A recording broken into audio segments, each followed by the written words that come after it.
Friends, आप सभी का हमारे यूट्यूब चैनल पर स्वागत है। तो जैसा कि आप सभी को पता है कि बिहार लोक सेवा आयोग और शिक्षा विभाग की तरफ से डेली कोई ना कोई लेटेस्ट अपडेट आती है। अभी ये नियोजित शिक्षकों को संबंधित एक न्यूज है जो कि उनके लिए बहुत ही बढ़िया है और जो उनके लिए बहुत ही बड़ी खुशखबरी भी है। तो देखते हैं कि क्या है नियोजित शिक्षकों से संबंधित न्यूज़। तो इसमें है कि शिक्षक नियुक्ति परीक्षा सिर्फ स्कूलों से विरमित पत्र और NOC देना होगा ज़रूरी। तो आगे है कि नियोजित शिक्षकों को नहीं देना होगा रिजाइन, यानी कि जो नियोजित शिक्षक थे और जिनका BPSC में हो गया है तो उन्हें रिजाइन नहीं देना पड़ेगा। तो राहत है कि नई जगह पर 30 नवंबर तक योगदान की हिदायत। इसमें आगे दिया गया है कि राज्य के 1,20,000 नव नियुक्त शिक्षकों में चयनित नियोजित शिक्षकों को पूर्व की नौकरी से इस्तीफा नहीं देना पड़ेगा, यानी कि जो पहले वो जहां पर कार्यरत थे वहां से उन्हें इस्तीफा नहीं देना होगा। उन्हें पूर्व की पोस्टिंग वाले स्कूल के प्रधानाध्यापक से विरमित होने तथा अनापत्ति प्रमाण पत्र सिर्फ देना होगा, यानी कि उन्हें वहाँ से केवल अपना जो प्रधानाध्यापक होंगे उनसे विरमित होना होगा, उन्हें बताना होगा और उनसे एक NOC प्रमाण पत्र लेना होगा, अनापत्ति पत्र सिर्फ देना होगा। इसके साथ ही नवनियुक्त नियोजित शिक्षकों को नई जगह पर 30 नवंबर तक योगदान करने की हिदायत दी गई है और उनसे कहा गया है कि आप 30 नवंबर तक आपको जो नया स्कूल दिया गया है अलॉटमेंट हुआ है वहाँ जाकर अपनी अपनी योगदान दें और अपनी हाजिरी लगाएं। फिर आगे है कि शिक्षा विभाग ने नए शिक्षकों के योगदान को लेकर दिशा निर्देश जारी कर दिया है। विभाग ने कहा है कि पूर्व से नियोजित शिक्षक अपने पुराने स्कूल के प्रधानाध्यापक से प्रमाण पत्र लेकर आएंगे कि उनके खिलाफ किसी तरह की आरोप निलंबित नहीं है। वहीं नियोजन इकाई से अनापत्ति प्रमाण पत्र भी नई जगह पर योगदान देने के पहले जमा करना होगा, प्रस्तुत करना होगा प्रमाण पत्र। विभाग ने यह भी स्पष्ट किया है कि केंद्र अथवा राज्य सरकार के किसी विभाग में कार्यरत नव नियुक्त शिक्षकों के मामले में अपने वर्तमान कार्यालय से विरमण पत्र एवं आरोप आदि लंबित नहीं रहने का प्रमाण पत्र प्रस्तुत करना होगा। इसके बाद ही इन शिक्षकों को योगदान देने की अनुमति दी जाएगी, यानी कि जो पहले से वो जिस जगह पर कार्यरत है वहाँ से उन्हें एक प्रमाण पत्र लेना होगा जिस पर क्लियर लिखा होगा कि उनके ऊपर किसी भी तरीके का कोई भी आरोप नहीं है। फिर आगे है कि पटना जिले में 16 से बांटा जाएगा पदस्थापन, यानी कि 16 तारीख से आपके पदस्थापन बांटे जाएंगे। नवनियुक्त पटना जिले के 4,800 शिक्षकों की पदस्थापन की प्रक्रिया पूरी कर ली गई है। अब इन्हें 16 से 18 नवंबर तक पदस्थापन पत्र सौंपा जाएगा। पदस्थापन पत्र में स्कूल का नाम भी अंकित होगा। नवनियुक्त शिक्षकों को पदस्थापन पत्र मिलने के बाद 2 दिन के अंदर पदस्थापित किए गए स्कूल में योगदान देना अनिवार्य होगा। वहीं इनमें से जो पहले से नियोजित शिक्षक है उन्हें पदस्थापन पत्र मिलने के बाद योगदान के लिए 30 नवंबर तक का समय दिया जाएगा ताकि उन्हें योगदान देने में कोई परेशानी नहीं हो।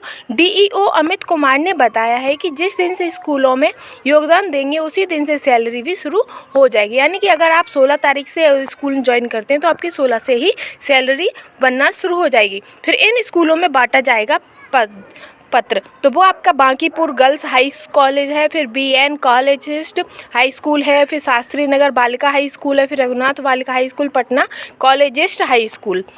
फिर आगे है कि अब तक जो आपके अभ्यर्थियों ने कितने अभ्यर्थियों ने आपका रजिस्ट्रेशन कर लिया है, जो नई शिक्षक भर्ती आई है उसमें अभी तक आपके 5,91,000 अभ्यर्थियों ने रजिस्ट्रेशन कर रखा है। तो शिक्षक नियुक्ति के दूसरे चरण में सोमवार शाम 6:30 बजे तक कुल 5,91,000 अभ्यर्थियों ने रजिस्ट्रेशन किया है। इसमें 4,43,000 अभ्यर्थियों ने परीक्षा शुल्क का भुगतान कर दिया है, जबकि 1,38,000 को अभी परीक्षा शुल्क का भुगतान करना है।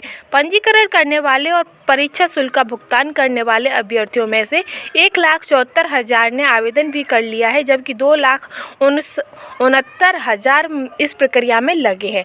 टाइम आउट से परेशान हो रहे हैं अभ्यर्थी, यानी कि काफ़ी बच्चे ऐसे हैं जो टाइम निकल जाने की वजह से परेशान भी हो रहे हैं। तो आवेदन के दौरान बार बार टाइम आउट होने से आवेदक परेशान हो रहे हैं। इसके कारण एक और आवेदन में अधिक समय लग रहा है। दूसरी ओर साइबर कैफे में आवेदकों की भीड़ भी बढ़ती जा रही है। कई लोग जो अपनी बारी आने के लिए 2-3 घंटे तक इंतजार करते दिखे। इसकी वजह से कई अभ्यर्थियों द्वारा एक से अधिक श्रेणियों में आवेदन देना भी रहा है। इसके कारण आवेदन में लगने वाला समय बढ़ता जा रहा है और आवेदन को ठीक से चेक करते करते ही सेशन टाइम क्रॉस हो जाता है। इससे साइबर कैफे वाले फॉर्म भरने वाला का हवाला देकर फॉर्म भरने का चार्ज भी अंकित ले रहे हैं। ऐसे एक से अधिक कैटेगरी में फॉर्म भरने वाले से वे उसी दर से पैसे ले रहे हैं, जिससे कई आवेदकों में नाराजगी भी दिखी है। 2 घंटे बाद रहा आवेदन सर्वर स्लो, और 2 घंटे बाद ही आपका सर्वर भी स्लो हो गया।